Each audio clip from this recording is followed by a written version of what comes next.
Oi, gente, tudo bem? Boa Oi. tarde. Vou mostrar para vocês mais uma Ai, obra que minha. linda! É a favor da vida, é sobre o aborto, né? Eu devo ter feito final, acho que início de 2019 ou final de 2018. Isso, entre 2018 e 2019. Eu sou a Melissa, sou contadora de histórias. E eu sou Poliana. Eu sou mãe Sol, sou mãe da Poliana, sou escritora, tenho só 7 obras publicadas. E eu vou mostrar a arte da mamãe pra gente. Pra mamãe. Eu sou neurodivergente, então Gente, vou pegar lá a arte da mamãe. há sempre uma divergência entre meu modo de pensar e das pessoas, de ver e sentir. Essa arte aqui. E aí, eu tenho dupla condição, sou autista, nível suporte 1. Agora ela vai mostrar a arte dela. Isso, e também sou superdotada, né? Tcharam. Se inscreva no canal, curta o vídeo, vem comigo. Esse aqui eu usei de manchas, recortes, colagens. Ó! Deixa eles verem, filho. Feto. Feto. Muitos fetos. Feto.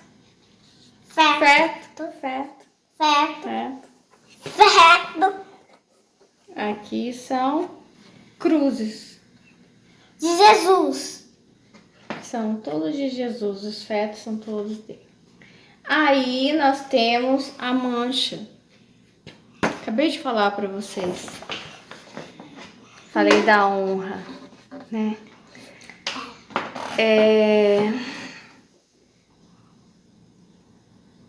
Isso me deixa bastante triste, mas assim, eu percebi o seguinte. A dor, ela pode... Tô segurando você. A dor, ela pode diminuir a nossa capacidade de amar. E nós só nos aproximamos. Eu não disse, né? Eu sou cristã. Minha filha também. Eu era cristã antes de saber que eu era cristã. Então, uma coisa meio estranha também. Deus começou a falar comigo com 4 anos. Quando ninguém ainda tinha apresentado Deus pra mim. Eu considero que eu fui escolhida. E então a dor, ela reduz a nossa capacidade de amar. A única pessoa humana e que não teve a sua capacidade reduzida de amar em meio à dor, ao flagelo, à injustiça, à humilhação, foi Jesus. Só Ele. Augusto Cury trabalha bastante isso, né? Em alguns dos livros dele, que é bem interessante, né? Ele era ateu, e aí Jesus, ao analisar Jesus, né? Ele é convertido. Então, hoje eu tava pensando sobre isso. Hoje Deus falou comigo, né?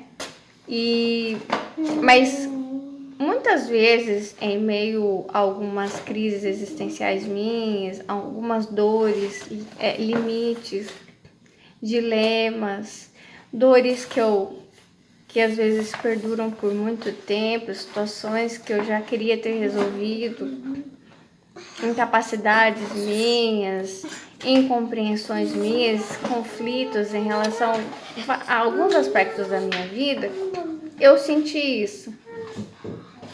Essa vontade de me fechar, de me afastar, de me isolar. E eu senti essa capacidade de amar, ela, ou ela some ou ela diminui. Mas quando você está próximo de Deus, parece que ela pode até diminuir, mas ela encontra lá no fundo do poço alguma molinha que faz com que você... Aí ela volta com tudo assim, ó. Ela... Estou aqui de novo. E é por isso que eu estou aqui.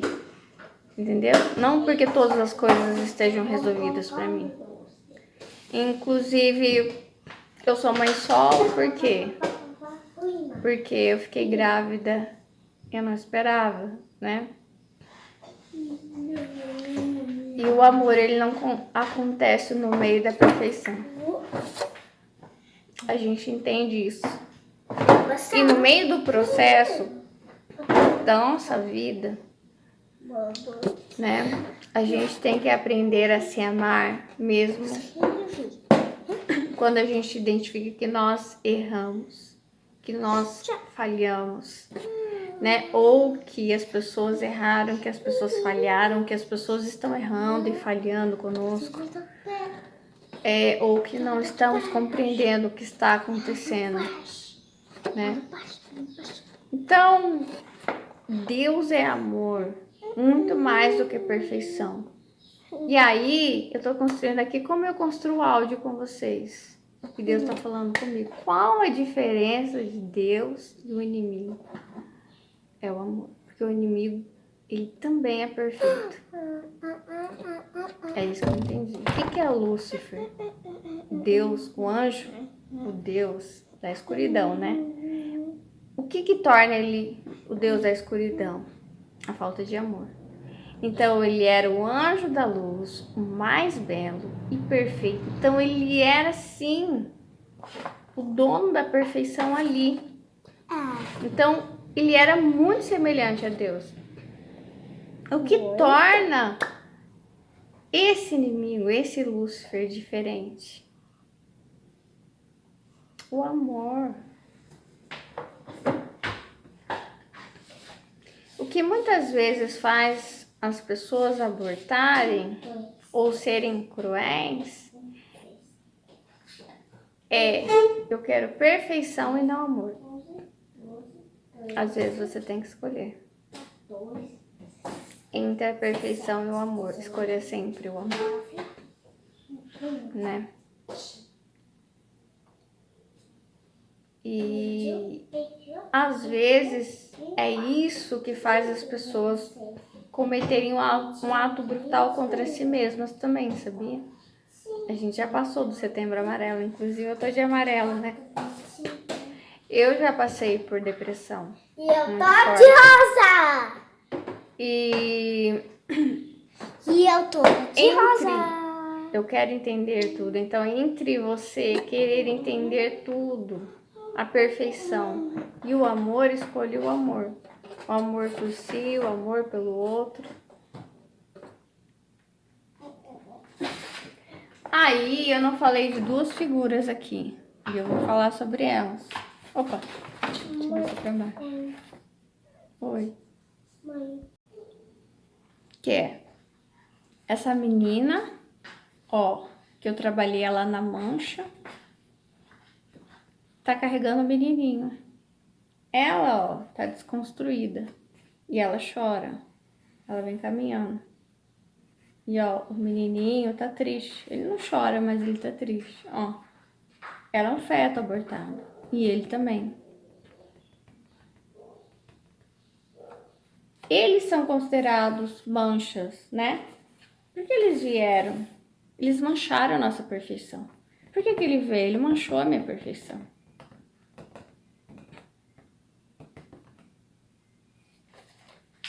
Muitas vezes, aqueles que não dizem, ai, nós não somos aceitos, e levantam uma bandeira muito bonita, às vezes até muito colorida, né? Ai, nós somos minorias, ai, não. São eles mesmos que não vão aceitar.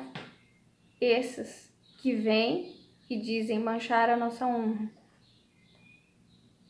São os que se dizem não aceitos, que não vão aceitar os outros e que não aceitam. Entendeu? Essa é a grande hipocrisia. Jesus sempre fala sobre as hipocrisias. E nós temos que tomar cuidado com isso, com a hipocrisia. Então, eu comecei a ver que o inimigo ele usa da dor para plantar ideias, né, nas pessoas, em nós, todos nós. Ele usa da perfeição. E muitas vezes a gente, as pessoas querem ser aceitas, mas não aceitam as outras. Então é isso. Aí pensem sobre eles. Olha lá.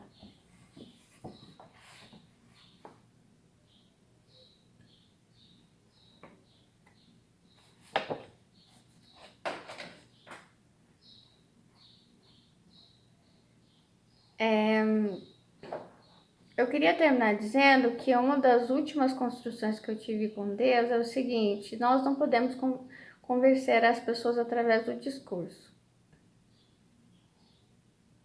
Toda pessoa que foi transformada e que se arrependeu é porque teve um encontro real com Jesus. Então Jesus tocou nessa pessoa. Por isso que você vê assim grupos, grandes grupos conversando com outros grupos. Eles vão, eles se xingam, eles debatem. Cada um volta para sua casa com mais raiva, com mais ódio, e nada acontece. E eu comecei a perceber também que eu tive alguns estalos do Espírito Santo em mim. De eu sentir extremo amor, extrema gratidão, até pelas pessoas que me fizeram mal, né? E comecei a perceber que o Espírito Santo, ele vem de vez em quando. E ele toca. Assim como Jesus tocava nas pessoas, nos doentes. E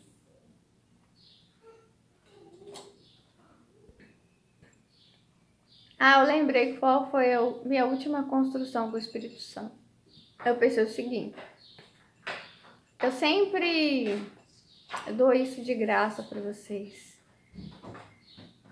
porque eu não sou importante. O que é importante é a mensagem, né? E Deus, aquele que me passa. Eu vi assim, nós sendo formados na mão dele, então assim como barro. Então ele, os homens, né? Os homens. Então se o homem, não as mulheres, né? Então, não sei se você é homem, então você esteve na mão de Deus, assim, sendo amassado. Amassado. E aí ele formou você.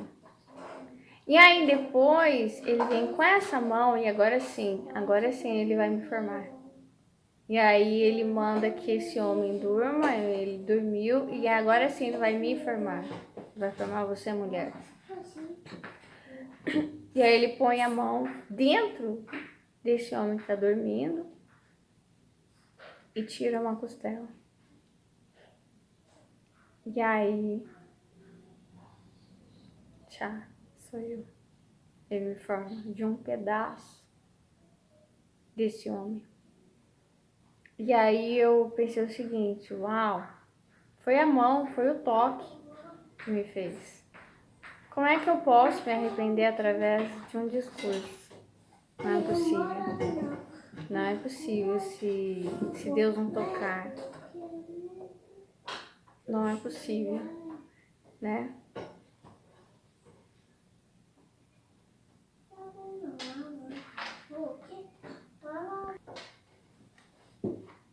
Eu vi muitas coisas, todas as coisas que são importantes para mim hoje, como esperar em Deus, esperar em santidade. Eu tô falando de sexualidade, do movimento Eu Escolhi Esperar.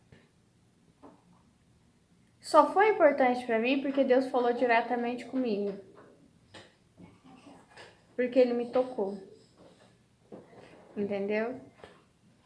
Então, quando eu ouvia discursos, aquilo ficava do lado de fora, não entrava. Entendeu? Por exemplo, hoje eu sou vegana, né? Quando eu ouvi falar e li sobre não comer carne, enquanto aquilo esteve de fora, era só um discurso, aquilo não penetrou em mim. Foi só no momento assim, completamente espiritual, sobrenatural, quando o Espírito Santo veio e me tocou, é que eu parei de comer carne.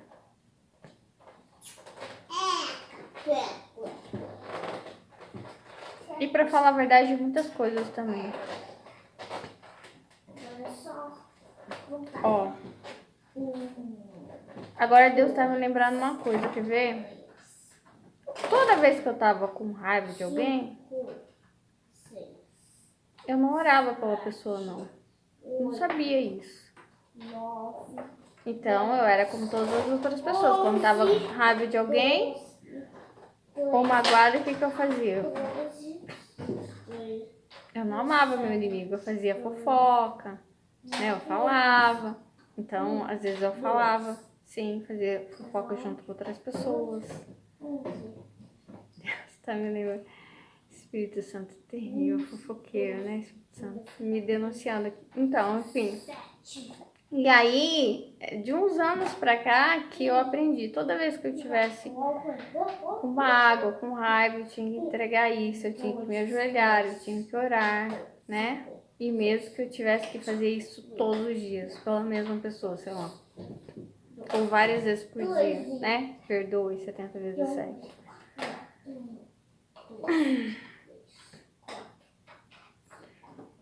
Então, eu descobri um processo, um teste, né, que fizeram em ratos não, desculpa, em macacos, mãe de arame e mãe de pano. Não sei se vocês já ouviram que eu falei aqui, né, que eu acho que é a Carícia Essencial de Roberto Chiniachik, que ele cita esse teste. Então, coloque os macaquinhos com 2 tipos de mães substitutas. A mãe de arame, que tem o leite, e a mãe de pano, que é macia. E eles mamam, tomam todo o leite da mãe de arame e correm e ficam o tempo inteiro na mãe de pano. E aí, quando eles estão com medo de alguma coisa, eles provocam com medo neles para ver como eles reagem. Adivinha para quem eles correm? Para a mãe de pano. E eu entendi o quê? Que essas novas gerações têm muito conhecimento que as outras não tiveram, né? E elas crescem sem a presença materna, sem a presença da mãe. Quem é que lembra sobre não aborte, tenha seus filhos, ame-os? A mãe, a presença da mãe, a maternidade. Então, quanto mais se diminui a presença da mãe, e mais elas vão ter contato com as mães de arame. Quem é a mãe de arame que tem o leite? A escola é a mãe de arame. A mãezinha é a mãe de pano, que muitas vezes não tem o leite, entendeu?